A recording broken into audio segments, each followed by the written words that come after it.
Hey folks, so I want to give an introduction or an overview to the main topics we'll see in this course. They'll be organized according to the chapters of Alan Hatcher's book, Algebraic Topology.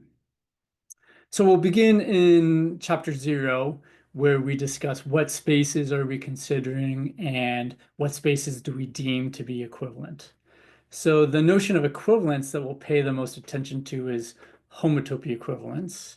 Here, the circle and the annulus are drawn, and these maps, F and G, between them are example maps witnessing the fact that they are homotopy equivalent. Roughly speaking, two spaces are homotopy equivalent if you could stretch or bend one to obtain the other without ripping or tearing, but we'll make that intuitive notion precise. Okay, the spaces that we'll consider the most are cell complexes. These can be defined inductively, starting with a collection of vertices, adding on a collection of edges, adding on a collections of two cells or disks, adding on a collection of three cells or balls along their boundaries, etc., as you go up in dimension. Here we have pictured a cell complex that has a single vertex, a single edge forming a loop, and then two-dimensional cells, one filling the disk and the other forming this hollow pinched torus along the outside. Cell complexes are spaces which locally are simple. They don't have complicated topological behavior like the Cantor set, but globally they can be quite interesting. All right, we'll move next to the fundamental group. We'll give a quick treatment of the fundamental group because that topic is often covered in undergraduate courses on algebraic topology, and but we'll be giving a graduate level treatment. So the fundamental group is the first example of several we'll see in algebraic topology of functors, which take spaces and assign to them algebraic objects like groups.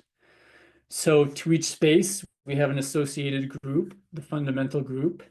And whenever we have a continuous map between two spaces, we get a group homomorphism associated to that map.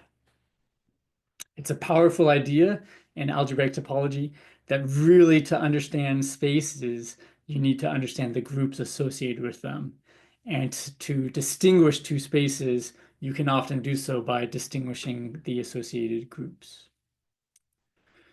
So roughly speaking, the fundamental group measures the one-dimensional holes in a space as seen here. For example, this blue loop measures one of the one-dimensional holes in this space drawn in gray. The theory of fundamental groups is closely related to the theory of covering spaces, and we'll just give a quick treatment. But as an example picture, I have on the left some of the covering spaces of the figure eight shape. Okay.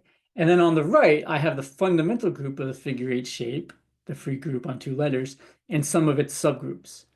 So there's this beautiful correspondence that the covering spaces of a space can be associated with subgroups of the fundamental group of that space. Okay.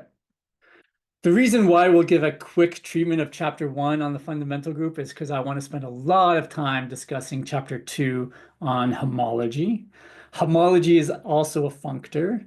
For any dimension k, you can assign to a space X the homology group HK of X, which roughly speaking measures the k-dimensional holes in that space. For example, the torus on the left here, this hollow torus, it has a single zero-dimensional hole or connected component. It has two one-dimensional holes represented by the loops A and B, and it has a single two-dimensional hole. But when you make this rigorous using homology, you actually get groups. So you don't discuss the number of holes, you discuss the group associated to the 1, 0, 1, 2 dimensional holes. Homology is hard to define. The picture on the right shows a lot of algebra that we'll need to consider in order to define homology groups. But once you've gone through that effort, you're rewarded by the fact that homology is efficient to compute, for example, using linear algebra on a computer. We'll begin with simplicial homology before moving to singular homology and cellular homology. I'm excited to discuss cohomology groups with all of you. So the homology groups H lower k of x, roughly speaking, measure the k-dimensional holes in a space. The cohomology groups H upper k of x, also, roughly speaking, measure the k-dimensional holes in your space. So what's the difference? One main difference is that in cohomology, you have a ring structure.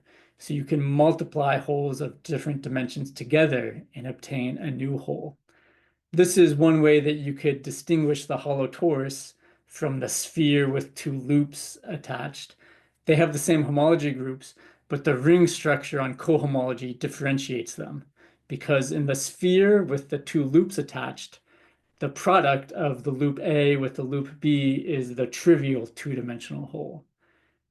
It doesn't correspond to the non-trivial sphere. But on the left, if you take the loop A and multiply it by the loop B, you get the non-trivial two-dimensional hole representing the entire torus. Okay, so this is a justification that these two spaces are not homotopy equivalent. They have different ring structures on their cohomology. Right. So in cohomology, one of our emphases will be the Poincare duality. So in manifolds, we'll describe how this cup product structure behaves and how it's constrained by Poincare duality.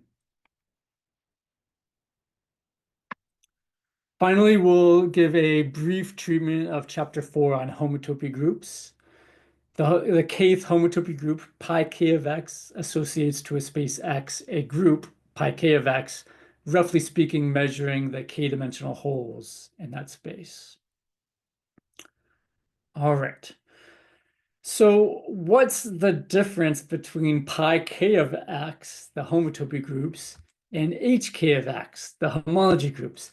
They both, roughly speaking, measure the k-dimensional holes in a space. Sure, but they have quite different flavors.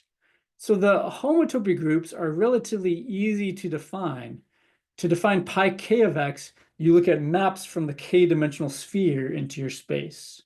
As drawn here, I have a space, it's a cube with some holes punctured out of it. And pi 2 of x would look at maps from two spheres into the space. So the homotopy groups are not that hard to define, but they're actually very hard to compute. Even for simple spaces, we don't know what the higher homotopy groups are. The flavor of homology is different. As I mentioned, they're harder to define, but easier to compute. Now, you can't really care only about homology groups or homotopy groups without having to learn a fair bit about the other. So it's beautiful that the notion of k-dimensional holes in a space sort of diverges. There's two different notions, homology groups and homotopy groups. But as you learn more about one, you'll improve your intuition about the other. And that's one of the beautiful things about mathematics. When you make things more rigorous, it improves your intuition, which improves your ability to do rigorous proofs, which improves your intuition, etc. This upward spiral of understanding.